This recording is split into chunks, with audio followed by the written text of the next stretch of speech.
Hey everybody, how's it going today? You're watching EVERNET Reviews, the YouTube channel where I interview interesting guests and vendors and leaders of all sorts of products, services that we find interesting and valuable or beneficial to bring to you, our audience, our future clients, our existing clients. So if you haven't already, give us a subscribe and feel free to stick along with us and leave some comments.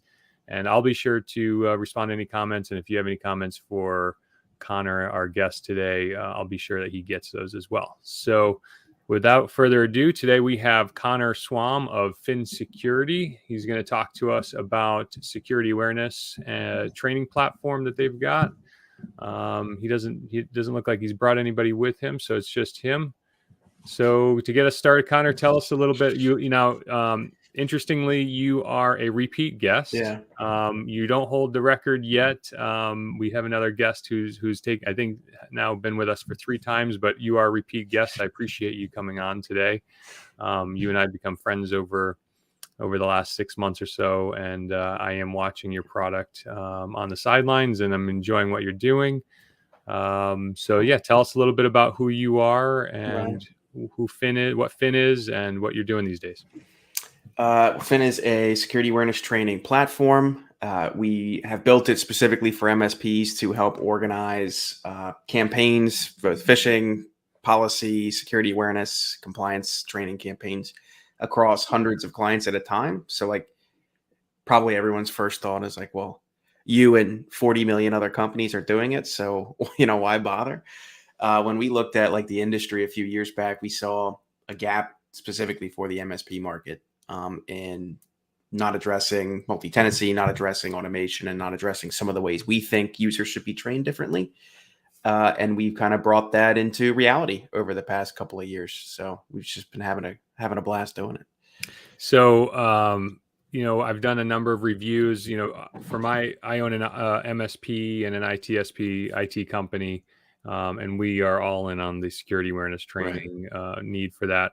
We did a lot of product reviews. Did you see one of your competitors just got bought?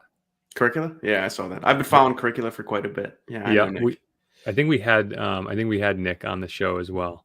Awesome. So are you getting the calls yet for acquisition? I can neither confirm nor deny. No. Right. It's funny. I get calls every day for acquisition. So it's so crazy. The IT space is crazy. So we've definitely been getting a few. I've made several blood pacts with existing investors and advisors and friends of mine that we wouldn't entertain offers from certain companies. But we always get calls like that, especially as people keep talking about us. I mean, if you go on Reddit, it's like everyone keeps talking about us, and I love it. So one of the questions I ask on these shows is I always ask the guest, who do you consider your competitors to be these days? So right now, when we're going up, I'll just go straight up when we're selling. KnowBe4 is the biggest for sure. They're a $4-point-some-odd billion company, so they're everywhere. Yep. KnowBe4 is one we come up against commonly. Breach Secure Now is one we come up against commonly. Yep. Cofence, Proofpoint, Webroot, Sophos, they all have solutions that do something similar, even though we could talk about that forever. So, but I would say KnowBe4 is 80% of the market. No surprise there. What separates your training platform from the competition? So from KnowBe4 specifically, or from the competition, we've gotten onboarding of a brand new client, setting them up completely, getting users into the platform and enrolled. We've created this process where you could set up an entire client in 10 minutes and you're done. And that automated campaigns are moving on from that, like selecting intelligent fishes, selecting relevant training courses. So it's like set and forget. Reporting and data can be pulled out of the platform. We're building an API so that can be done a lot easier. So you literally never come back into the platform. We had like an investor one time that was like, well, you should measure when people are coming in and what they're doing. And I was like, no, you're missing the point. It's like, if they're coming back in to do anything, we're screwing up. It's like, I want to look at last logged in, and I want to see that be the day they set up that client, and that's it. So that's been our goal. Cool. All right. So we're coming along through here. I guess that answers all my intro. We know who you are. We know who Phin is, what problem you're solving, who your competition, and what separates you from the rest. Do you want to give us a demo of what's going on in Phin? I would say you're a repeat Yeah. guest, but why don't you at least do some summary view? And one thing that I really ask all of our guests to do is actual product demonstrations. I don't know about you, but when I'm shopping for a piece of software, especially in a vendor reseller kind of capacity, the free demos are really helpful, but these kind of videos are really helpful. So I like to actually show the viewers the product. So give us some summary view of the UI, what the experience is administering it, getting in, whatever, and then show us what you got new today. Sure. I have my screen Oh, ready. let me see. I'm sorry. That's my technical. Sorry about that. This is the platform right now. This is exactly what you'd see as a partner. Since when did we last chat? April. I think we were April. You were last on in April. So there's been two big features that we've released. I want to say features, but pain points we've been solving. We now solve since we last met. The first was there was a lot of inconsistency with the way Microsoft was handling user sync, in that sometimes we would get errors for people that weren't syncing, sometimes we wouldn't. And since we had exported all of that to Microsoft services, we had no insight. It's like, so if there was a problem, we could put our hand up and tell the MSP admins, yo, something happened, go check it out. And that's where our helpfulness ended. And that just wasn't good enough for us. So we've actually built our own user sync that connects to Microsoft. So it's still a seamless integration, but now we get all of the insights from what happened with this user. Did a field get updated? Did their license get changed? What happened? And then from there, we can give much more helpful feedback to MSPs if there's ever been an issue. So nice. Way better user sync that I'll show you 2 seconds and it's set up. Okay, that's a bit of an exaggeration. I'll do 2 minutes. 2 minutes we could do. Okay, I don't want to disrupt your presentation, but I can share with you that we just kind of went all in on the SSO and provisioning benefits across the organization. We were a holdout when it comes to SSO because we viewed SSO as a single point of failure from a security standpoint. But we also see the benefit of having like a single point of kill switch too for users and things. So where are you we noticed that, so being in Azure, we are using Azure as our SSO identity provider. And we noticed that a lot. It was amazing how many different ways products can actually integrate and sync with the Azure platform. Do you operate in that Azure enterprise application space in that context? So we don't connect to Azure SSO. We do have an application, which is what we're able to use to connect to your Azure tenants if you're the admin authenticating in. Specifically, we use Auth0 for identity provider. We don't have SSO integrations, but when we build them through Auth0, we'll be able to connect to Duo, Okta, and Microsoft. So it's like the 3 biggest providers. Right now, we just mandate app-based MFA. Okay. So you still end up mandating a second source of identification, but not SSO as of now. Okay. Awesome. All right. So you were showing us. So this is the main login UI, and what else was? So speak to you got your release notes. Go ahead. Yeah. So the user sync was the newest thing, and then this was actually released a few days ago. I think last week. This is a concept we call welcoming. So I don't know about you, but you probably feel the same way. We had several MSPs that would launch security awareness programs, like I said, 10 minutes and they're off to the races. But somewhere during that process, either the stakeholders of the client weren't communicated with too properly, or they didn't communicate with their employees. Hey, something's going to be happening. Here's what it is. Here's what you can expect. Yep. And that just created fires like you wouldn't believe. We had launched in a client, 500 employees. By the next day, they had 200 support tickets. And is this a phishing email? I don't know what this is. Who the heck is Phin? What is it? They didn't even know what the MSP was. And so we're like, we saw that happen a few times. And we're like, the difference between a really good and a really bad security awareness program right now is literally just telling the employees, you're going to receive phishing emails periodically. Here's what it means to get phishing training. Here's where you can expect to log in to get access to your training content. Here's what it'll look like. Here's the URLs that are going to be safe for you to click on. These are not phishing emails that you won't fail assessments for. It's like that.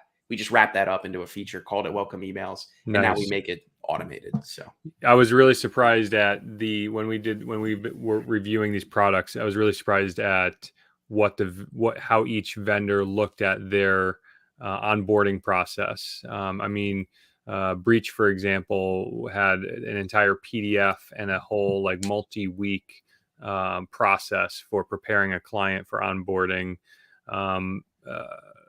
And the others had various other resources. To me, I just kept shaking my head. Like you can't.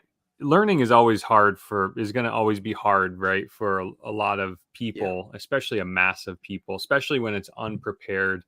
But I still do one-to-one consulting for our clients, and no matter how much you like this key stakeholder at the client, you sell them a solution. Say, okay, you're subscribing to our security awareness training. Tell your employees that this welcome email is coming. Like, it's just when you get the human involved, it's just a break point. So still the process for Phin is that it's still going to be, we sell the solution, we get the solution, we tell the key stakeholders, but now Phin has a welcome email that will administer to every user of the platform. Yep. And the MSP gets to customize. So it can be, you can have a template at your partner level, which I can actually show you in a second. And then you can customize that per tenant if you'd like. So it's everything filters from the partner level down. So it's you literally flip a switch now and everything's automated. Every user is going to get a welcome email if they haven't already. And any new users we pull in through the user sync are automatically going to get a notification ahead of any training as well. Nice. So there is not going to be a single user that is going to get trained or phished from our platform that is not going to be aware of what's going on. Guaranteed. Nice. So what else? Those are pretty much the two big features. We also redid our spam filter bypass. So if you remember last time we chatted, whitelisting is such a pain. We just built a direct connection with the Graph API to allow us to not use SMTP to send traffic, which for 99% of our clients, for our partners, it just gets rid of any whitelisting needs, because it doesn't matter what changes you make to your DNS or MX records or your environments. It's not using any of that to send the traffic, so it just works. Nice. Yep. What would you like to do for me? I can go through some of that stuff I just mentioned, or go through it all. I mean, I don't want to dictate. So where do you want to shine? Where do you want to, show us what you want to see? So I'll go. Last time we did creating a new client, what it takes to get started. I'll do the exact same thing to show you how things have changed. Yeah, in that perspective, because that's why people are coming in here to create new clients. For sure. So this is your partner dashboard. You can create new clients right here. You don't have to. There's no deal registration process. It's all usage-based billing that we end up doing. So we don't care. It's like if you use 100 seats one month, we're going to bill you for that. If you use 200 the next month, we'll bill you for that. You can go up and you can go down.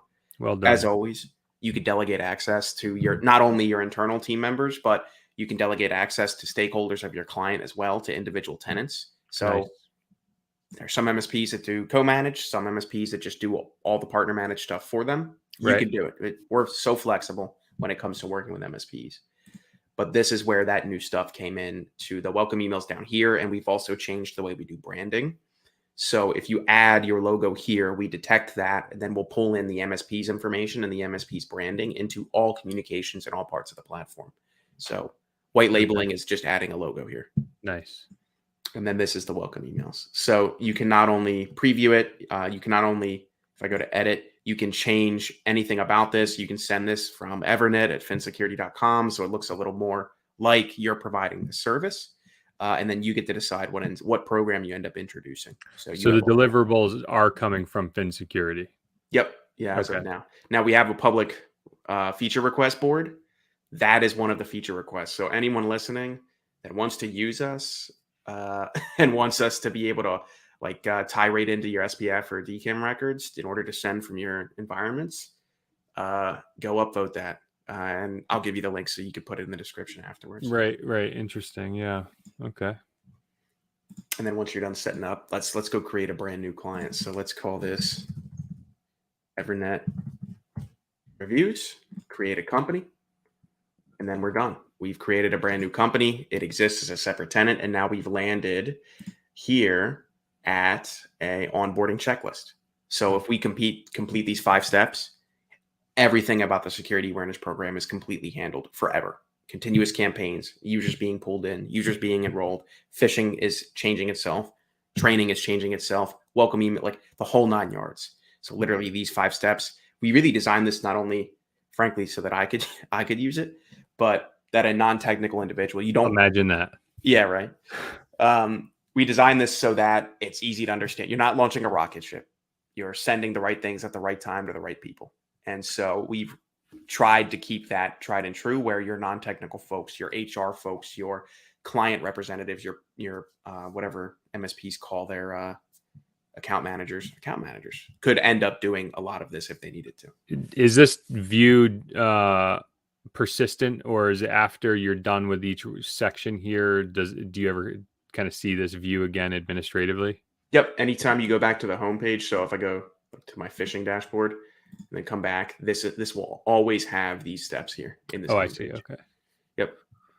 So there's 5 steps. First step is to personalize it. So if you didn't upload your branding, or rather you wanted the client's branding to show up in their communications, you could just upload their logo here, and then that would override whatever you've set at the partner level for this client. That's tenant specific for the client. Yeah.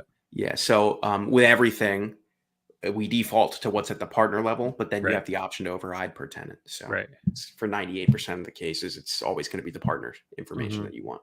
And then the same thing here. Right now, this is inheriting the default template from the partner, but then you can end up making that a company template. Automatic welcome email sent to new users. Yep. And that's it. I just turned it on. And now this will detect new users. We don't have any users in the platform yet, but that'll change. Group new filtering. User.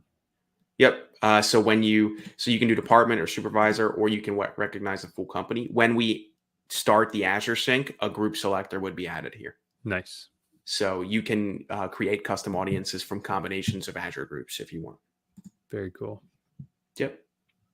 And then, so this will happen now without you needing to be involved. Let me just manually check this off. Additionally, right here, this is where you'd add the admins, like the stakeholders of the client. So if you wanted to co-manage this, or if somebody wanted access to this dashboard from your client, this is where you do that right here. Are you reading the users as they've been imported, or are you manually adding those by email, or both, either? So these admins would be added by hand. Okay. Right here. But when I will show you, these users are pulled in either through the Azure sync, through a CSV upload, or you can add them by hand. Up to you. Right. Yep. Now, second step is a spam filter, what we call spam filter bypass. Now, like every other tool, you can do traditional whitelisting, dedicated IP address, set of domains. You can even put custom headers on the traffic per tenant. I would not recommend that third option for easily understood reasons. It's not safe, but some people still do it. But we've created, and we're one of, I don't know of any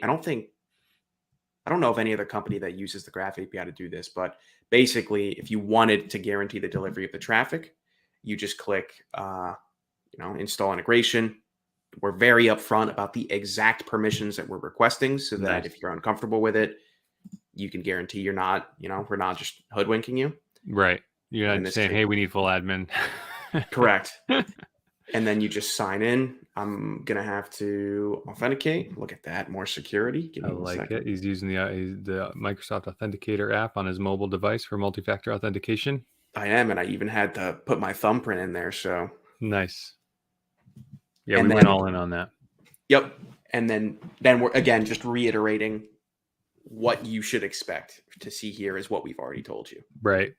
And then that's by virtue of hitting that, that's when you appear in the Azure Enterprise apps, I think, in the Azure admin, right? Yep.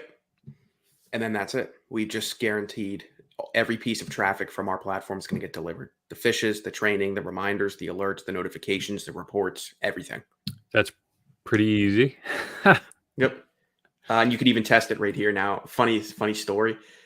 We've relegated this to 4 of our domains, but the reality is, since we're using an API, you could put a string in there.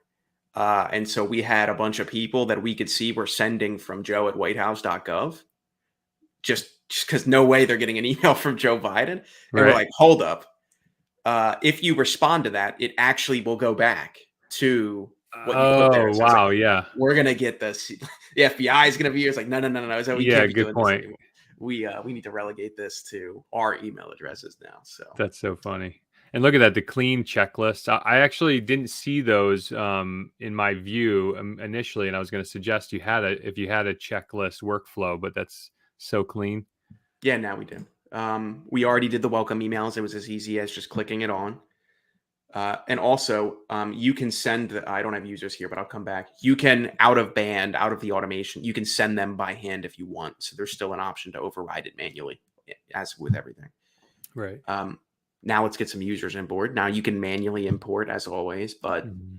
sync with Azure is what we'd like. Again, we're very upfront with exactly what we're requesting. We're just looking for all the users and all the groups. Connect with Microsoft. I've already authenticated in the last 10 minutes, so I'm not going to have to reapprove. And then just accept the connection. And then this will set it up. So what's going to happen here is we're going to pull over your users and groups, and we're going to let you configure them. So if you want certain groups to be ignored, if you want certain users to be ignored, you can do so right now. And then all of that filters into a lot of automation that we've built. Nice. So we have one test user in this account, but all of your users would show up here. And again, we only pull over licensed users. So we're not going to get those random access users that you have if they don't have a Microsoft inbox attached to them. Shared mailboxes aren't getting caught up, or Now some MSPs configure their shared mailboxes as it's an actual Azure user that they just give multiple people, they forward all the mail to. right. In that case, we would detect that because that's an Azure user, but Right. you can sleep them here. Okay. So you could just sleep them. And the same thing with groups. I think that's another differentiator you have too. The sleep feature. I remember that standing out to me with Phin as well. Yep. And the cool thing about that is not only are they going to get ignored in our platform, they're not going to show in reports, and they're not going to show up in billing. Those users that get pulled over don't count towards billing if we don't do anything. It was the timeout. I suggested you For like 60 days. You build a timeout, an adjustable timeout in case Susie, office worker, is out for maternity leave and she's coming back on December 1st or something. But that's fine. Yep. And then once you're satisfied with that, just click commit, and then this sets up now the automated process for anytime there's an added, updated, or deleted user. All of that will be automatically reflected in the groups and in the users here. So that's that process. And then we can go to our users page and see, all right, we have a user, and then we have our two groups. Nice. And then if I wanted to wake this user up, I can immediately come wake them up right now. And the next time that a phishing or training or policy campaign launches and this user fits that audience criteria, they'll automatically get pulled in and they'll automatically be delivered things that they've missed. So literally when it comes to users in the platform, then we automatically enroll them, then we automatically catch them up. So there is nothing gets missed. You don't have to come back in here and manage anything. Nice. Just working on it. How in summary, what's the user experience on somebody who may have been slept for a while? Is that just no explanation and just a battery of emails to So they'll get a welcome email. So you can see this user is not welcomed already, and it'll be a green check mark when they do. So the first thing is we'll detect that this user needs to be welcomed because they're going to get enrolled in stuff. And the second thing is, depending upon when in a training cycle they've been unslept, they'll get that fraction of emails those fraction of videos and onboardings that they've missed. So if they're 4 months into a campaign, they'll get 4 months worth of training, which is typically 20 minutes for us. That's what we recommend, 5-10 minutes a month at most. The phishing will just pick up right away. It's not going to super fish them or anything like that. You've missed all these fishes. Yeah. Welcome to hell. No, we wouldn't do that. That's very funny. So now we've got users, we've got everything in, we've got everything set up. Now let's create training. Now you and I have riffed a lot on this like creating and running and doing phishing and security awareness for the last 20 years has been select 12 fishes, select 12 training videos, deliver them for a year, and then remember that it ends on a certain date and come back in and rebuild the whole thing. An And then, MSP's nightmare, right. And repeat whether they that know for it or every not. client. It is a nightmare. And then go repeat that for every client, both existing and new. It's like, okay, whatever. You can do that if you want to. However, I've been going through this re-education process where the value an MSP provides is not selecting the fishes and selecting the trainings. It's like, we Agreed. can do that more effectively than you can. I've been doing it for years now. Yeah, you and I were totally in total alignment on this, and it's so funny because I think you and I both circulate in the various online communities, and there are so many people out there that are running like these types of businesses where they don't want simple, they don't want new tools, they don't want streamlined workflows, they don't want yeah. we can do it ourselves. That's what they keep saying, and it's like good for you if you've got the bandwidth to do that, but that's not the power of, that's in fact not even the value that the MSP model sells to its clients. Right. You know what I mean? So that kind of, once you get onboarded and you're in that perpetual cycle, that's where you want to be, and let you guys manage that. So I don't mean to puff you up, but like, I could not agree more with you. That's like, yeah, turn on the phishing, some scheduling, management, because you and I think disagreed on maybe the frequency of training, for example, but you can control all that now. Maybe that's new too. Okay. I know that I think you guys were on a monthly default, right? And I kind of pushed back on that. Yeah, we default to monthly, but now we let you opt out of that into as often as every week and as inoften as every quarter. So you can do anything in between that. Yeah, that makes sense. And hopefully I'd be able to control that globally. Not currently. You can do that per tenant, not. Okay. So you can do it when you set up, I'll show you.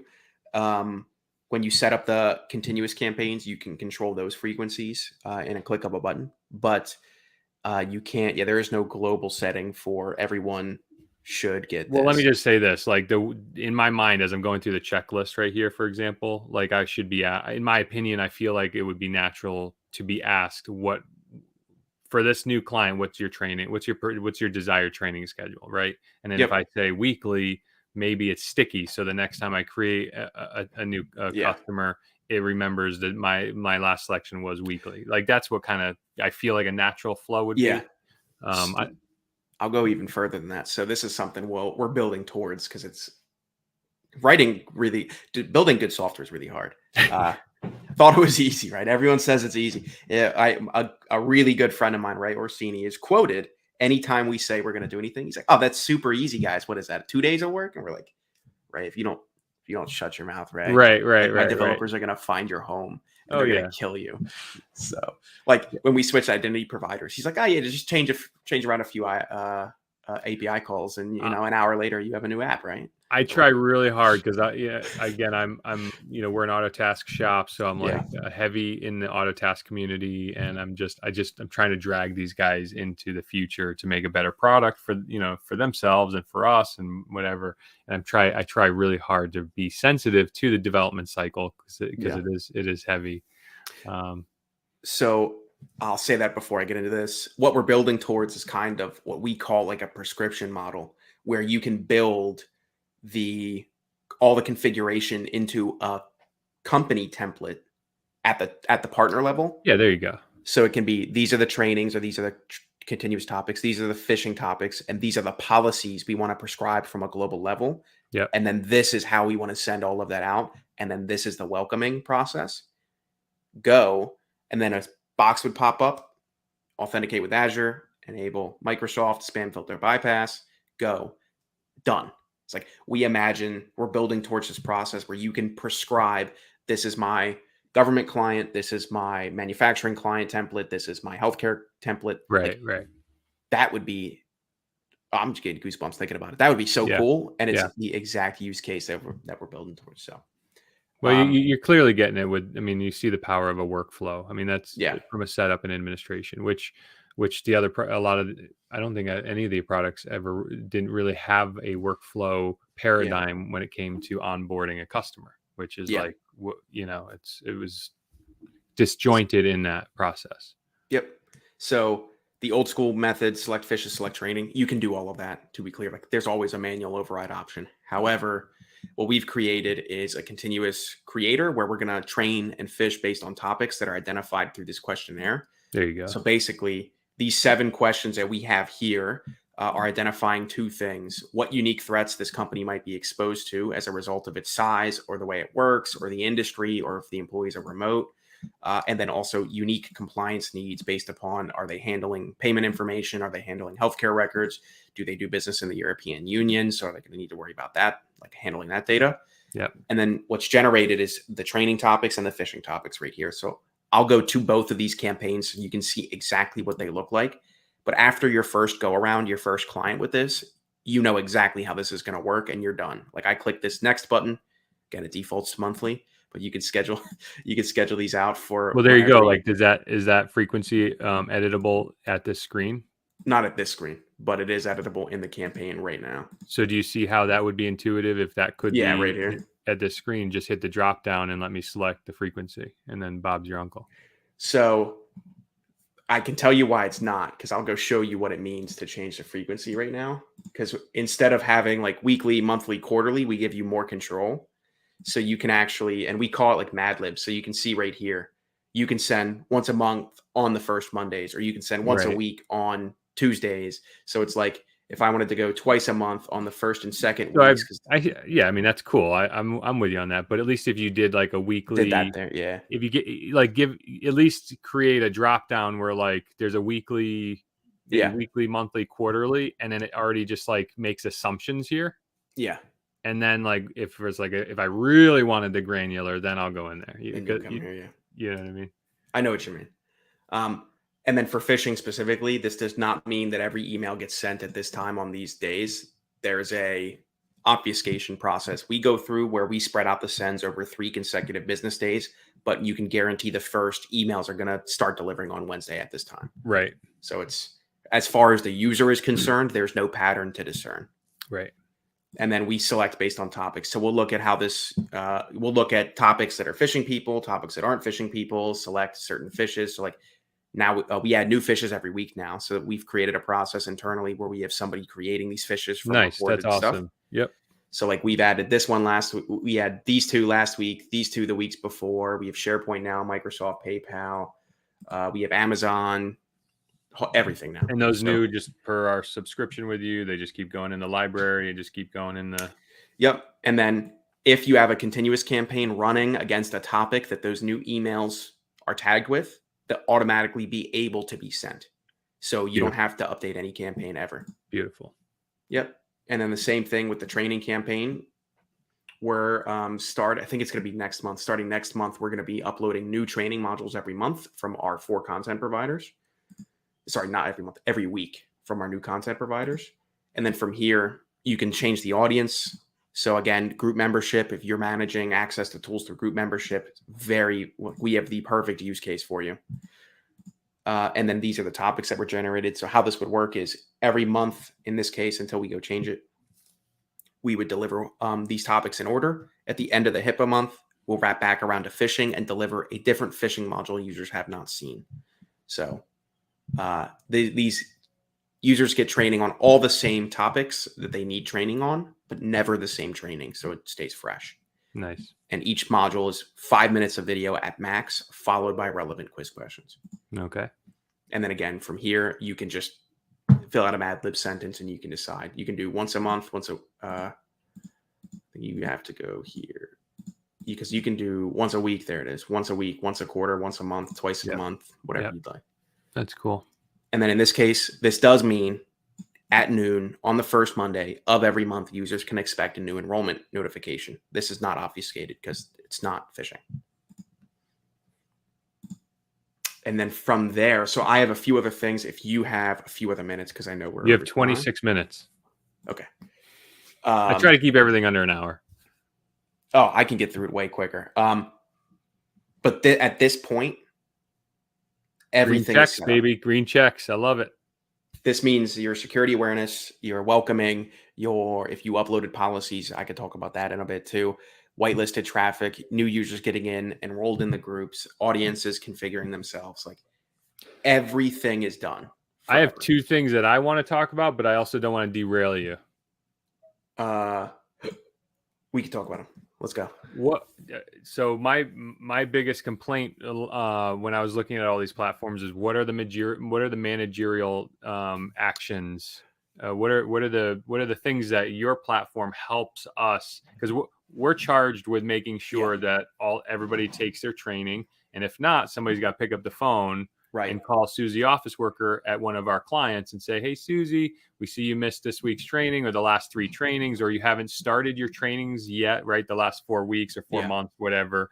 Our clients expect us to make that touch point with the end user, right? It's like the help desk level 1 is supposed to make that call and say like, "Hey, you missed your training." So I guess other MSPs don't have to do that. I don't know. I don't know what they're doing, and I don't really give a shit, quite frankly, because that's it's sensical that the MSP is part of this implementing a platform like this is making sure that the value is being extracted from it, which is making sure the training is being delivered. So that was a pain point that I saw in a lot of the products. Where does your product help the MSP manage the platform in that context? So as of today, this also might be new. We have automated reports that identify exactly what you've just described. It is who are the users not getting training or not completing it, and who are the users who are getting phished. And then in this report, we call them progress reports. You can add anyone you want here, including including stakeholders, including your internal team, but also more importantly, including the email that represents the client in your PSA. So you can automatically generate a ticket that somebody goes and reviews, not only for their performance, but for those touch points. Okay. So let me just understand. At least this is a scheduled point in time review. Yes. And you are using this mechanism to at least send the report inbound, let it get ticketed to the respective client. Yep. And then level 1 can take that point in time, review that report, and then take any sort of remedial first level action. Yep. Okay. So I applaud the effort. I mean, that immediately is a managerial mechanism that is necessary in my mind. I won't spend too much of our time focusing on like, Susie didn't take her training this week or this month, create a ticket, which I kind of feel like, I don't know, like you subscribe to the notion that training should be monthly. So I guess you would want to review that, get that report monthly, get that ticket report, and then have level 1 review that, right? Our goal is actually that you add your clients to these. So these are built to be client-facing reports as well. So it not only has data, but it has the graphs that show everything. Right. I think the relationship, like who should be telling the employee to complete their training, should probably be that employee supervisor or there's a difference though. Like level 1 calls and says, "Hey Susie, our dashboard says maybe you missed last week's training. Can we help you understand why that is?" Right. Yeah. And then it's like, "Oh, I thought that was spam. I thought it was junk, or I didn't see it." Right. So like, okay, no problem. Okay. Here's how we can get you back on track. Close the ticket. We all move on. No supervisor involved. But there does come a time where level 1 goes like, "Wow, this person, like, I can't hail this person." Yeah.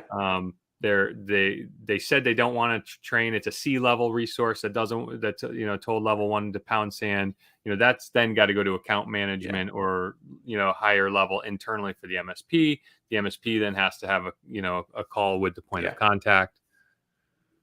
Yeah.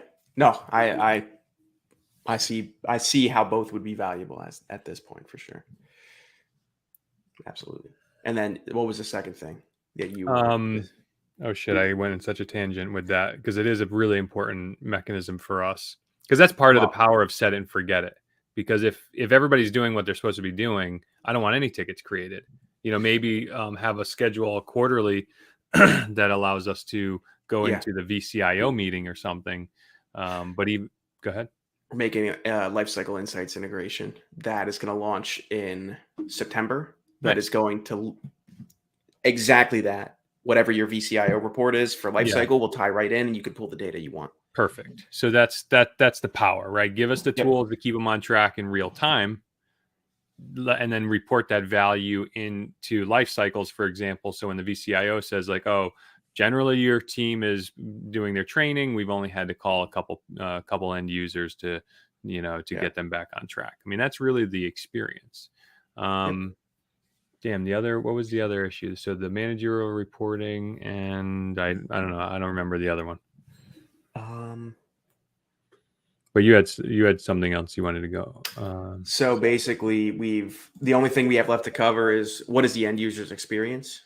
So one of the concepts we've created that so far the reaction from the employees we train has been way positive for remediating phishing, and it's called a learning moment. So when a user gets phished, click here to join. The exact phish that we had just targeted them with and the vulnerability we'd placed inside of it shows up, and they're forced, I can't exit out of this. They're forced to interact with it to complete this training. So again, you'll get reports. You'll get reports. It's like, oh, Susie got phished.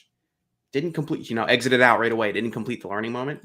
And then they can go back to this at any time using any link to recomplete this learning moment to see, okay, those were the 2 links in this email that were malicious. In other people's case, it's like, hey, this from address was, you don't know this person.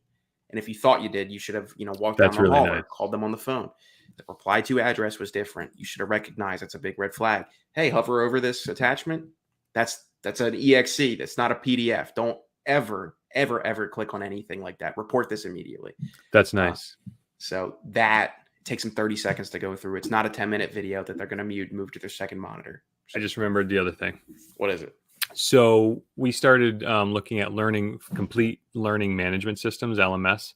Yeah. Have you ever heard of, have you heard of a kind of a bigger LMS kind of learning management system? Have you ever heard of like Talent LMS, for example? Yep. How do you guys, so I noticed that Talent LMS, for example, has like some sort of clearinghouse or market for training content. I can see the clear limitations with those platforms, and I don't want to speak for you, but I'm interested to hear, like, how do you view yourself in operating in a space where there are learning management systems like that?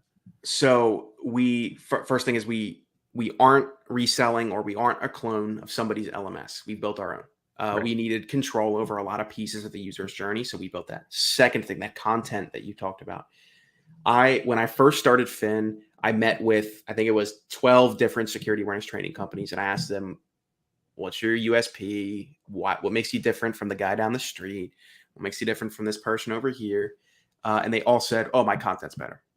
Like, we make better content. I was like, I've heard that 11 times this week. So with all due respect, everyone's differentiator is the content. Nobody's differentiator is the content.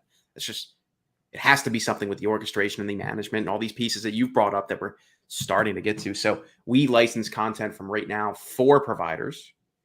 Let me go, where's the training catalog? Right now there's Habituates, CFISA, Ningio, and we just signed our 4th Goldfish. We haven't been able to get their content in our platform because, well, we want to get all their content in at one time, not have to upload modules individually. So we're creating that integration to do that. And you can upload your own. So what I see happening with the content is you don't have to lock your client into one style of learning. We have animated, we have live action, we have whiteboard, we have Hollywood grade, we have lecture style. And we also cover all areas of security awareness and all bunch of compliances. So I view it as like, plus I guess the way I look at it too is the end user's experience with your product is really sessionless. It's clientless, right? Yep. So I can show you that too. So even if a client has a Talent LMS to provide training for their employees, that your product doesn't appear as an LMS to the end user. No, this is the interaction a user would have right here. Now, this was sent in November. You can customize these emails. You can put your logo, your branding. You can make this. You can send this from EVERNET at phinsecurity.com now. You can do whatever you want. This says login to continue. And also, this doesn't route through Mandrill anymore. This is actually sent from, like, when a user hovers over, they'll be able to identify this is a Phin Security email, so it's not fishy. They log in to continue. There is no login. It's just a tokenized link, and then their training pops up right away. So as far as the users can go ahead. So the end user doesn't have their own like Phin Security dashboard that they're reviewing, and they're not seeing their own curriculum and progress and that sort of thing. Nope. Not as of today. Now they have everything they've completed. And as we come out with a few more features that I don't want to talk about because I haven't committed to a timeline, so I don't want to get people's hopes up. Sure. we definitely see an opportunity to give the user feedback on their progress and their journey, not only for the training, but also the phishing. And the third thing, phishing reporting. Okay. So So right an now, end user dashboard is probably, I'm going to read between the lines and say you're coming with some sort of end user dashboard of some kind. yes, at some point, we haven't committed to a timeline. Our goal, sorry, go ahead. No, I was just going to keep, I mean, just, yeah, I mean, imagine you have a dashboard for the end user. It says, okay, here's your training, here's your completion, here's your scoring, here's how you're doing. And then those data points just can keep boiling up to the surface through that employee's managerial or key stakeholders. They can review managerial wise. And then, of course, the MSP would be able to keep boiling that up. Yep. Our goal is to get a user to change their behavior, and nothing like seeing how they compare to now to changing that. Yep. So cool. Wow, we filled 46 minutes so far. Do you have anything else? I mean, I don't want to shoo you off, but I could do this all day. I could too. No, I'm sure we'll be chatting again soon. All right, let me ask a couple closing. So far, we're following my format pretty well. How would you describe the buying experience for, I guess, for in this case, your product to be resold for the MSP? So, what is the MSP's buying experience with you? MSP's buying experience is a month-to-month agreement based on usage, and we send one invoice that's itemized based upon the active deployments across all tenants every month. That's it. Are you selling through a channel, PAX8, or are you direct, or both, or either? Call PAX8 and tell them we'd love to, but as of now, no. Okay. As of now, MSP. You're courting PAX8, not the other way around? I haven't even reached out to them. I mean, I got a lot of friends that are like Matt and Dom are some of my friends that I know of, so I could call them, but we just haven't got their integration with the PSAs are pretty nice. That's why that we're coming to like PAX8, but Tech Data, if you're listening. Okay, so it is right now. It's direct. Yes, right now it is. Well, clients cannot buy us, but MSPs can. Okay, so it's direct to the MSP month to month. No volume incentives, no 3-year contracts. We have volume incentives, but no 3-year contracts, no required yearly stuff. We have 2 plans right now. It's 125 license minimum for the MSP. There's no per tenant requirements. There's no additional costs for support. It's all you can eat. So everything that you saw today, including all the compliance training, is also included. And then we have a 500 license minimum for the larger MSPs that want, a better per seat count, and they can. So you heard it here, folks. When Phin switches to 3-year contracts, you know that they are aligning themselves to be picked up by venture capital. No. We wouldn't do that. We wouldn't do that. All right. Let's see. How do you describe the value of your product service? What is the value proposition? Do you have anything to say on that? We save you all your time. I guess every single vendor in the world says they save you all your time. So I'll give you an exact use case. We had a person who switched over from a large competitor. They have about 50 clients, 60 clients in our platform now, I think. We saved them personally 10 hours a week of their time. Nice. So we've given them 10 hours a week of their time back, and their users ended up getting a more streamlined experience. Nice. So nice. Now imagine if you really turbocharge those managerial touch points, right? Yeah. Or if we had that prescription of company templates. It's like, instead of clicking 5 times, you can click once now. All right. How much does your product service cost? What is your cost price model structure? So it starts at $2 a user a month. And then there's discounts based upon aggregate usage. So every 500 seats in aggregate usage, there's a price break for the next 500 seats.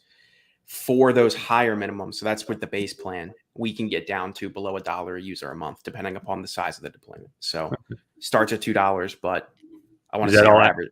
Is that all advertised on your website? No, we do not put that on our website now. There is a full demo on our website that goes through everything. And we offer a 15-minute conversation. And shockingly, we have a 15-minute meeting slot that you can book through the link right there. Nice. Right? Okay. I am sensitive to the fact that, being a reseller, there's this feeling like if you publish your pricing to the reseller, the end user could potentially see the pricing. In my opinion, I don't really care if my clients see the pricing that we pay for our tools. It's not a valid argument because we're a value added reseller. So that's why that's okay. But I had that debate with Tom Lawrence this morning. He agreed with you. Yes, he agreed with you. And I said, listen, Tom, if we put our prices on our website and then the user scrolls down and sees, wow, this only took them 10 minutes to set up. It's like, what does the client think? So at the end of the day, I think this is what's going to happen. We're going to side with you and Tom, and we're going to publish our prices at some point. Because right now, if you sent me an email, which anyone can do through that website, and if you booked 15 minutes with me, I don't hide it. I Right. don't hide it at all. I don't Exactly. make you go through a demo to get. I don't make you go Right. through a sales pro. I'm not enrolling you in marketing BS to. No, I just Our 200 some odd business clients, and yeah. I won't reveal our clients. None of them cared about going to any of our vendors' websites to see what Right. to cross compare pricing. If we quote them a PC from Tech Data or something, and they get a model number, that somebody might Google it or look on best, but nobody's going to be looking at that. And then again, you're not addressing the value added reseller component to that. So we're adding value on top of yours. So it's really that's how that works. Hey, after all, if they want to engage you directly to get their own security awareness training and manage it themselves, that means they may have an internal IT function. So go for it. They can't even do that. You lock them out of that. We don't sell direct. We say, great, who's your MSP? Oh, okay. So we won't sell directly to an end client just because we don't want to deal with the relationship. Right. Interesting. Okay. Let's see. Roadmaps. Love roadmaps. What's coming down the pike? Give us some exclusive. Although you're really forthcoming, which I think is fun. But what's on the roadmap? So I'm pulling up my Slack because I have a link to a Notion document and I don't have to just shoot from the hip here because I'll tell you what's coming out. Give me 1 second. Your screen is still up. I can give you some privacy if you need for a minute. Let me know when you want it back. You can bring it back. So I'll just say this: we're coming out with an API where specifically for user data, company data, and then MSP data, so you can pull your client base at a time. We're working on upgrading reporting, so that reporting that I showed you, we're going to have a better way for you to customize what's in that report and the way it looks. So it'll still be completely automated, but now we're just putting some lipstick on it. 4 big integrations that we're going to be building. Not all of them might end up getting built, but at least a lifecycle integration, a LionGuard integration, a Gradient integration, and potentially a Roost integration. I gotta go. No Zapier. No Zapier integration. No Zapier. We're coming out with so that thing you mentioned here. Zapier might solve your problem when it comes to like some trigger point, and then we could throw a ticket through Zapier. That's a really good thing to think about. Yeah. We're taking this client dashboard and we're gonna copy that to a partner dashboard, so that you'll be able to see in all of your clients, not just this. You'll see this one has active training, this one has active phishing, these many users aren't welcomed. This is their performance. You're going to have a company dashboard. Not a single competitor in the space that I've been able to see has any way for an MSP to, in one space, scroll through all their clients and see these ones have issues, these ones don't, these ones are going fine, these people are getting phished. So we're going to build that. And then catalog upgrades. So we're going to allow you to have the very specific use case of, here are 4 onboarding videos I need every employee to see. I want to bolt that in front of a continuous training program so that any new employee gets the onboarding and then kicks into continuous. We're going to allow you to do that. Yes, that is a good idea, of course. And all of that gets us through up to November 1st. So that's not even the stuff we're going to come out with before the end of the year. That gets us through November 1st. And then we have a lot of other cooler ideas that we're still discussing. You got a busy year. Oh yeah. Very busy year. Fun. All right. Where, last but not least, where should our viewers go to learn more? I've been scrolling finsec.io at the bottom. Anywhere else you want anybody to go? Yeah, 2 places. Find us on YouTube. We have in-depth platform walkthroughs. We have training videos. We have webinars. We have all sorts of free stuff for you there. And LinkedIn. So if you find me, Connor Swalm, or Phin Security on LinkedIn, just get plugged into what we're doing. We regularly release stuff for the MSP community. So I am scrolling the LinkedIn right now on the page. I'm sorry I wasn't prepared for your I didn't give YouTube. it to you. I You didn't give didn't. it to Okay. you. Okay, good. So thank you for joining me today. I'd like to thank our guest for their time and sharing. I hope the viewers were entertained and learned something as well. EVERNET is an independent business and IT services and consulting company and does not offer any warranty or guarantee of the products or services discussed today. Any relationships formed by and between EVERNET and our clients are wholly separate from any formed with our guests and their respective companies. Please leave any comments. Feel free to troll us. We haven't been trolled yet through social media. So I do another podcast with a friend of mine, and we said today, you made it when you start getting trolled. So please leave Maybe I'll comments. send some goons after you. Yeah. So please leave some comments and let us know if we missed any points. I'm sure Connor would be happy to come back on a recurring basis. I do appreciate you coming back. Yeah. Let's see if you have a product or service that you would like us to review, please go to evernet.tv. That's a website that I have up just for guests of this channel to follow a simple process to submit and schedule your recording on EVERNET reviews. I had a slow month last month, but fortunately, we're having a positive response and the channel is kind of underway. So. And finally, if you'd like to learn about how EVERNET can advise, support, and protect your business, please go to evernetco.com and schedule a discovery call right with me personally. I am your host of EVERNET Reviews and EVERNET CEO Eric Buhrendorf. That's all I've got today, Connor. Anything else for the good of the order? No, it's everything. Thanks for having me on. I always love chatting. Thanks, buddy. I enjoyed it. Let's see. Do I have an outro? I have an outro. All right. Ready? Out.